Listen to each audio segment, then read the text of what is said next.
আজকের ভিডিওতে আমরা কথা বলবো কনফিগ ম্যাপ এবং সিক্রেট নিয়ে। তো কনফিগ ম্যাপ এবং সিক্রেট আমরা ডকুমেন্টেশনে যে কনফিগ ম্যাপ দিয়ে সার্চ দিলে আমাদের এই পেজটা আসবে। তো এখানে বেসিক্যালি কনফিগ ম্যাপ জিনিসটা কি এবং কিভাবে বেসিক্যালি ইউজ করা যায় সেই জিনিসগুলো আছে। তো কয়েকটা ওয়েতে বেসিক্যালি কনফিগ ম্যাপ ইউজ করা যায়। এবং কনফিগ ম্যাপ বেসিক্যালি যদি আমরা জাস্ট সিম্পল হতে বুঝতে চাই, আমরা যখন কুবারনেটে কোনো ডাটা সেভ করতে চাই যেটা লাইক নন কনফিডেন্সিয়াল, সেই জিনিসগুলো বেসিক্যালি আমরা কনফিগ ম্যাপে ইউজ করবো। এবং যেই জিনিসগুলো আমাদের কনফিডেন্সিয়াল, যেমন ডাটাবেস ইউজার নেম পাসওয়ার্ড, এই জিনিসগুলো আমরা সিক্রেটে ইউজ করবো।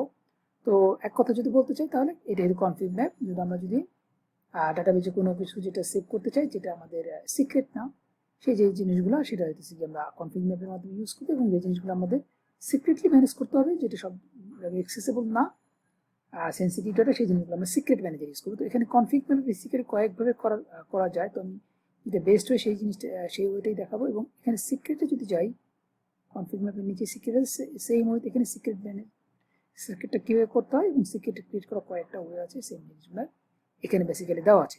ওকে, সো তাহলে আমি একটা এক্সাম্পল দিয়ে জিনিসটা আমরা দেখি, তাহলে আমাদের জিনিসটা ক্লিয়ার হবে।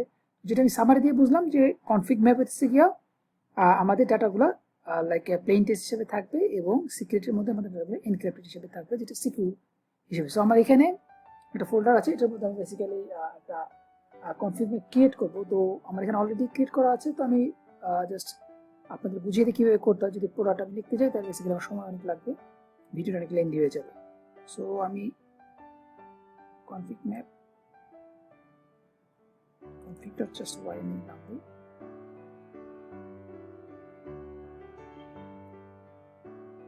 সো এখানে জাস্ট আমরা মানে কুবারনেটে যেরকম জানি যে আমরা কোনো কিছু করতে চাইলেই আমাদের বেসিক্যালি একটা ভার্সন দিতে হয়, সেটা একটা ভিএম যে করে দিতে হয়। তো কাইন্ডের মধ্যে বেসিক্যালি আমরা বলতে আমরা কি করতে চাচ্ছি। তো আমরা এখানে কনফিগ ম্যাপ ক্রিয়েট করতে যাচ্ছি, এখানে আমরা কনফিগ ম্যাপ লিখবো। দেন আমরা এই কনফিগ ম্যাপটার নাম কি দিব সেই জিনিসটা। তো এটা নিচের মধ্যে আমরা নাম দিয়েছি app/config। এরপরে থেকে ডাটার ভিতরে আমরা বেসিক্যালি বলে দিব কি পেয়ার অনুসারে যে অ্যাপ মোড, এটার লাইক ভ্যালুটা আমি কি দিয়েছি, প্রোডাকশন দিয়েছি আমি এখানে, অ্যাপ কালার আর কিছু কি দিয়েছি, ব্লু দিয়েছি। তো আমি যদি এটা ক্রিয়েট করতে চাই, qctl apply -f, এখানে ফাইনালি সব ডট দিলাম, qctl get config map, আমি পুরোটা লিখতে পারি অথবা cn দিলে আমাকে আসবে। এইখানে বেসিক্যালি আমাকে দিয়েছে যে কনফিগ এটা সাথে সাথে ক্রিয়েট হয়েছে এবং এটার মধ্যে দুইটা ডাটা আছে। সো এখানে আমার দুইটা ডাটা আছে, এখানে দিয়েছে। সো এইটা বেসিক্যালি কি কনফিগ ম্যাপ। আমি যদি এটাকে লাইক কনফিগ ম্যাপ থেকে ইচ্ছে করলে আমি লাইক ইএমএল ফাইল আকারও রাখতে পারি। সো দিলে আমাকে বেসিক্যালি ওই জিনিসগুলো আমাকে ডিটেলস, এই কনফিগ ম্যাপের ডিটেলস আমাকে দেখিয়ে দিবে। ওকে, সো আমরা এখন যেটা করব, এই কনফিগ ম্যাপটা দিয়ে আমরা একটা পড ক্রিয়েট করব, যাতে আমরা এই যে আমরা লাইক এখানে কনফিগ ম্যাপের যে ভ্যালুটা আমি ইউজ করলাম, এই দুইটাকে বেসিক্যালি আমরা যাতে ইউজ করতে পারি। এবং এটা নন সেন্সিটিভ ডাটা, দ্যাট মিনস আমার অ্যাপ কালার এবং অ্যাপ ব্লু দুইটাই বেসিক্যালি আমরা দেখতে পাচ্ছি। ওকে, সো তাহলে আমি এখন একটা পড ক্রিয়েট করি, যে পডের মধ্যে আমি লাইক এই ফাইলটা ইউজ করতে পারবো। get your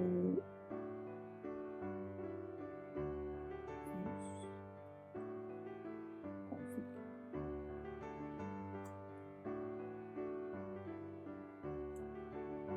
তাহলে এখানে বেসিক্যালি আমরা কি করলাম, জাস্ট সিম্পল একটা আমরা পড ক্রিয়েট করতেছি। জাস্ট একটা সিম্পল একটা পড বিজি বক্সের ইমেজ দিয়ে ক্রিয়েট করছি। এইটার মধ্যে এনভায়রনমেন্ট ভেরিয়েবলের মধ্যে আমরা এই যে কনফিগ ম্যাপটা ইউজ করছি সেই জিনিসটা কিভাবে ইউজ করতে হয় তাহলে আমরা সেটা বলে দিয়েছি। সো বেসিক্যালি আমি এনভায়রনমেন্ট ভেরিয়েবলের মধ্যে কি বলছি, আমরা অ্যাপ মোড নিয়েছি। তা আমরা অলরেডি কনফিগের মধ্যে আমরা বলেছিলাম যে আমরা অ্যাপ মোড যে এইটা সেটা। সো আমরা অ্যাপ মোডটা নিয়েছি। ভ্যালুটা কোথা থেকে আসবে, ভ্যালু ফর্ম। সো কোথা থেকে আমরা পাবো, কনফিগ ম্যাপ কি রেফারেন্স লিখতে হবে। দেন আমাদের বলতে হবে কনফিগ ম্যাপের নামটা কি। মেইনলি আমরা যে কনফিগ ম্যাপের নামটা দিয়ে আসছি মেটার মধ্যে, সেই নামটা সব এখানে নামটা দিয়ে আসছিলাম মেটা ট্যাগের মধ্যে, নেম সমান এফ কনফিগ। সো এই নামটা বেসিক্যালি আমাকে দিতে হবে। সো কোন কনফিগ ম্যাপ থেকে পাবো সেই নামটা বেসিক্যালি আমাকে দিতে হবে। এখানে অনেকগুলা কনফিগ ম্যাপ থাকতে পারে, তো এই কারণে আমাকে কনফিগ ম্যাপটার নামটা বলে দিতে হবে। এবং আমরা এই যে কনফিগ ম্যাপটা ইউজ করছি, এই কিটার নাম সেটা আমাদের বলছি, কি সমান কোন কিটা আমরা ইউজ করছি, অ্যাপ মোড। সো এটা দিছি কি অ্যাপ মোড। সেম ওয়েতে আমরা অ্যাপ কালারটাও ডিক্লেয়ার করছি। তো আমরা কি নেম সমান অ্যাপ কালার দিয়েছি, ভ্যালু ফ্রম কোথা থেকে পেয়েছি, সেই মধ্যে কনফিগ ম্যাপ রেফারেন্স দিয়ে আমরা এই নেমটা কনফিগ ম্যাপ নামটা এবং আমরা কিটা কোনটা ইউজ করছি অ্যাপ কালার। সো তাহলে এইটা দিয়ে আমরা একটা প্লট ক্রিয়েট করবো। প্লট ক্রিয়েট করলে বেসিক্যালি তাহলে এনভায়রনমেন্ট ভেরিয়েবলের মধ্যে আমরা আমাদের এই কনফিগ ম্যাপের ভ্যালু দিয়ে ইউজ করতে পারবো। সো আমি তাহলে একটা প্লট ক্রিয়েট করি, kubectl apply -f kubectl get ওটা ক্রিয়েট হয়ে গেছে। সো ভিতরে ঢুকি kubectl ঠিক দেখুন পোর্টের নামটা ছিল এটা। সো আমি পটের ভিতরে ঢুকে গিয়েছি। তো আমি যদি এখন এনভায়রনমেন্ট দেখতে চাই, তো আমরা বেসিক্যালি আমাদের যে এনভায়রনমেন্ট নাম ছিল সেটা ছিল অ্যাপ নোড। দেখেন আমার প্রোডাকশন লেখাটা দেখাচ্ছে, আর আমি যদি লাইক অ্যাপ কালারটা দিই, সো আমার ব্লু কালারটা দেখাচ্ছে। এখানে বিভিন্ন তাহলে আমাদের আমরা যখন লাইক প্রোডাকশনে কাজ করবো আমাদের এখন অনেক লাইক ভেরিয়েবল লাগে, যে জিনিসগুলো আমাদের সবগুলো মানে পডের মধ্যে আমরা ইউজ করতে পারবো। এরকম আমরা একটা জায়গায় কনফিগ ডিক্লেয়ার করে দিয়ে আসি। তো লাইক আমার যদি 10টা পড ফাইল থাকে, 10টা পড ফাইল আমার বারবার লেখা লাগবে না, আমরা জাস্ট ওই কনফিগ ম্যাপ থেকেই আমরা ইউজ করতে পারবো। এবং আমাদের যদি কোনো ভ্যালুটা চেঞ্জ করতে হয় তাহলে আমরা ওই কনফিগ ম্যাপ থেকে চেঞ্জ করে দিব। আমার যেই 10টা পড আছে 10টা পডে অ্যাট এ টাইম আমার ইফেক্ট হবে। তো এইসব ক্ষেত্রে তাহলে আমরা কনফিগ ম্যাপটা ইউজ করব, এবং আমাদের কনফিগ ম্যাপে আমরা সেই সব ডাটা ইউজ করবো যেগুলা বেসিক্যালি সেনসিটিভ না, সেই জিনিসগুলো যেমন ডাটাবেস ইউজার নেম পাসওয়ার্ড এই জিনিসগুলো বেসিক্যালি আমরা ইউজ করবো না। ওকে, সো তাহলে আমি এখন kubectl ডিলিট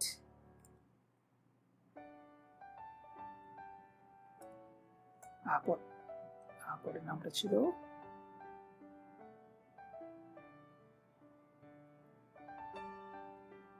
সো আমি পটটা ডিলিট করে দিলাম। ওকে, সো এখন আমরা যেটা করবো, আমরা এখন যেটা চাচ্ছি সেটা সিক্রেটটা দেখতে যাবো। সিক্রেটটা আমরা আগে বললাম, সিক্রেট জিনিসটা কি? সিক্রেট জিনিসটা হচ্ছে গিয়ে যেটা আমাদের লাইক সেনসিটিভ থাকবে সেই জিনিসটা। তো এখানে আরেকটা কথা বলে রাখি যে আমরা যে লাইক কনফিগ ক্রিয়েট করলাম না, এটা আরো বেসিক্যালি আরো অনেকভাবে করা যায়। তো আমরা যে এই পেজটা দেখলাম, এই পেজের মধ্যে বেসিক্যালি আরো অনেকভাবে করা যায়, যেরকম ভলিউম আকারে মাউন্ট করে করা যায়, তারপরে লাইক আরো দুইটা নিয়ে বেসিক্যালি করা যায়। তো যেই ওইটা আমি দেখালাম ওইটাই বেসিক্যালি সবচেয়ে ইজিয়েস্ট ওয়ে। সো কন্টিনিউতে যে আকারে এটাই বেসিক্যালি সবচেয়ে ইজিয়েস্ট ওয়ে। এছাড়া আরো কয়েকটা ওয়েতে করা যায়, যেরকম এখানে মাউন্ট পাথ দিয়ে করছে, মাউন্ট করে করা যায়। সো এইটাও বেসিক্যালি করা যায়। আপনারা যদি কেউ মাউন্ট পাথ দিয়ে জানতে চান আমাকে নক করেন, তাহলে আমি মাউন্ট পাথ দিয়ে আরেকটা ভিডিও রেকর্ডিং করে দেবো। তো বাট এটা হচ্ছে মোস্ট ইজিয়েস্ট ওয়ে আমরা কনফিগার ইউজ করতে পারি।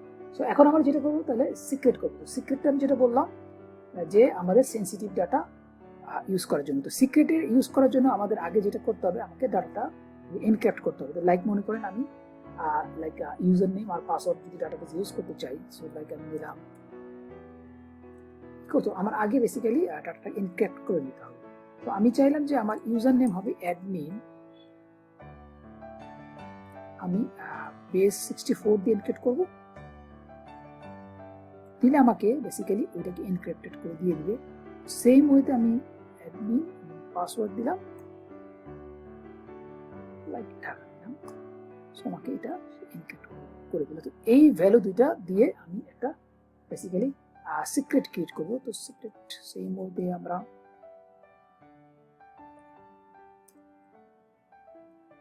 secret.yml যে কোনো নাম দিতে পারি, তো আমাদের কোনো সমস্যা না। সো আমরা এটা নিয়ে আসি। সো আমি যেটা দিলাম, সো তাহলে আমরা কাইন্ড সমান যে সিক্রেট ক্রিয়েট করছি এটা সিক্রেট বলে দিলাম, এবং আমরা এই সিক্রেট যে ক্রিয়েট করবো সিক্রেটের নাম দিয়েছি ডিবি সিক্রেট, এবং টাইপ অফ লিখতেই হয়। সো ডিবি ইউজারের মধ্যে আমরা যে জিনিসটা ক্রিয়েট করে আসলাম সেই জিনিসটা বেসিক্যালি এখানে দিয়েছি। সো ইউজার নেম সমান অ্যাডমিন, সো ডিবি ইউজার তাহলে অ্যাডমিন, আর ডিবি পাস সমান এটা আমরা তাহলে আগে ক্রিয়েট করে দেন আমরা বেসিক্যালি এই ফাইলের মধ্যে বসাবো। সো আমি যদি এখন kubectl apply if যদি ক্রিয়েট করি তাহলে বেসিক্যালি আমার সিক্রেটটা ক্রিয়েট হয়ে গেছে দেখাচ্ছে। সো আমি যদি দেখতে চাই kubectl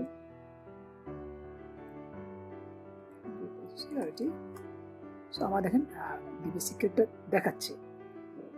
ওকে, সো আমি এখন এই ডিবি সিক্রেটটা দিয়ে তাহলে সেম ওয়েতে আমরা যে লাইক পডটা ক্রিয়েট করলাম ওই রকম আমি আরেকটা পড ক্রিয়েট করি যেটার মধ্যে আমি ডাটাবেজের সিক্রেটটা ইউজ করছি, যেটা বেসিক্যালি দেখা যাচ্ছে না।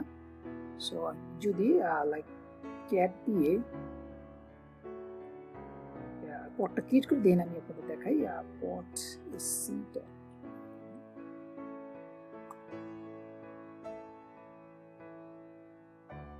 সো সেম ওয়েতে আমরা জাস্ট একটা পড ক্রিয়েট করেছি, জাস্ট চেঞ্জটা এখানে এনভায়রনমেন্ট সময় নেমটা ডিবি ইউজার দিয়েছি, ভ্যালু ফ্রম আগের বার ছিল কনফিগ ম্যাপ থেকে, এখানে সিক্রেট কি রেফ, এখানে সেম ওয়েতে নাম দিয়েছি ডিবি সিক্রেট, কিটা দিয়েছি গিয়ে ডিবি ইউজার, সেম ওয়েতে যেখানে যেরকম ডিবি ইউজার সেইটা কিটা, এবং ডিবি পাসটা সেম ওয়েতে আমরা নাম দিয়েছি DB pass, value from secret কি রেফ থেকে পাবে। তো এই সিক্রেটের নাম কি ডিবি সিক্রেট, ডিবি সিক্রেট, এবং এটার কোন কিটা আমরা নিব ডিবি পাসটা, সো ডিবি পাসটা। ওকে, সো আমি এখন ফাইলটা অ্যাপ্লাই করি, kubectl apply -a port kubectl get create হচ্ছে, সো ক্রিয়েট হয়ে গেছে kubectl ec-it।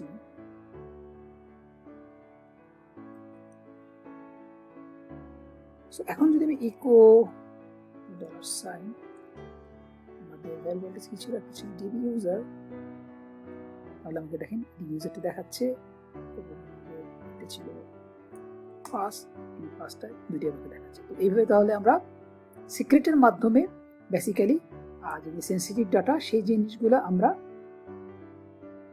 ইউজ করব নর্মালি। সো এইটা বেসিক্যালি আমাদের লাইক বেসিক লেভেলে। তো আমরা যখন অ্যাডভান্স লেভেলে যাবো তখন আমরা এই সিক্রেটটা লাইক AWS সিক্রেট ম্যানেজার অথবা হ্যাশিকো ভল্ট এই জিনিসগুলো দিয়ে আমরা আরো ইনক্রিপ্টেড করবো, বিকজ আমরা যে সিক্রেট ম্যানেজারটা ইউজ করছি এইটা যদি কেউ ফাইলটা পেয়ে যায় এই ফাইলটাতে সে বেসিক্যালি এই ইনক্রিপ্টেড ডাটাকে ডিক্রিপ্ট করে ফেলতে পারবে। কিভাবে করে সেটা আমি দেখাচ্ছি, লাইক kubectl get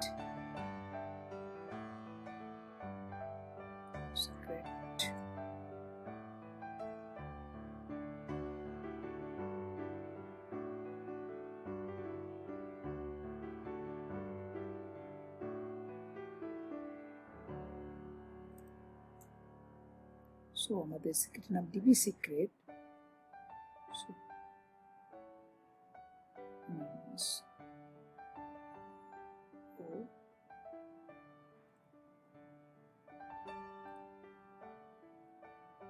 UIML দিলে বেসিক্যালি ওই ফাইলটার মধ্যে কি কি আছে সে সবগুলি আমাকে দেখাচ্ছে। তো যেটা দেখাচ্ছে সেখানে দেখেন এখন আমার এখানে ডিবির যে সিক্রেটটা যেটা ছিল সেটা পেলাম ইনক্রিপ্টেড অবস্থায় দেখাচ্ছে। তো কেউ যদি জানে যে এটা কোন ইনক্রিপ্ট ওয়েতে সে করা হয়েছে, লাইক বেস 64 করে সে যদি এটা জানে তাহলে সে বেসিক্যালি সে এইটা থেকে সেই ডাটা ডিক্রিপ্ট করে ফেলতে পারবে। সো লাইক আমি এটা ডিক্রিপ্ট করে দেখাই, তো আমি যেটা করতে চাই সেটা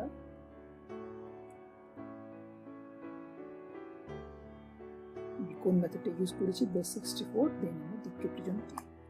সো দেখেন আমাকে সে ডিক্রিপ্ট করে দেখানো দিয়েছে, সেম ওয়েতে আমরা ইউজারটাকে ডিক্রিপ্ট করতে পারবো।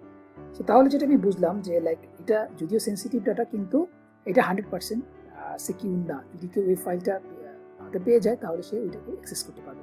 তো এই যে জিনিসগুলো ওভারকাম করার জন্য আমরা আরো অ্যাডভান্স লেভেলে যখন যাব তখন এই জিনিসগুলো দেখবো, তখন আমরা AWS এর সিক্রেট ম্যানেজার অথবা AWS এর ভল্ট এই দুটো একটু বেস্ট ওয়ে, আরো অনেকগুলো ওয়ে আছে, এই দুটোই মোস্টলি বেশি ইউজ হয় প্রোডাকশন লেভেলে। তো সেইটা দিয়ে আমরা বেসিক্যালি আরো সিকিউর ওয়েতে আমাদের ডাটা এনক্রিপ্ট করবো যাতে কেউ আমাদের ডাটাটাকে অ্যাক্সেস করতে না পারে। সো এইটা ছিল বেসিক্যালি আজকের ভিডিও। তো আশা করি ভিডিওটা আপনাদের ভালো লাগবে। তো ভিডিওটা ভালো লাগলে আপনি অবশ্যই চ্যানেল সাবস্ক্রাইব করবেন এবং ভিডিওটা লাইক করবেন। নেক্সট ভিডিওতে তাহলে আমরা কুবারনেটিস অন্য কোনো টপিকস নিয়ে কথা বলবো। তো সেই পর্যন্ত আমরা ভালো থাকেন, আল্লাহ হাফেজ।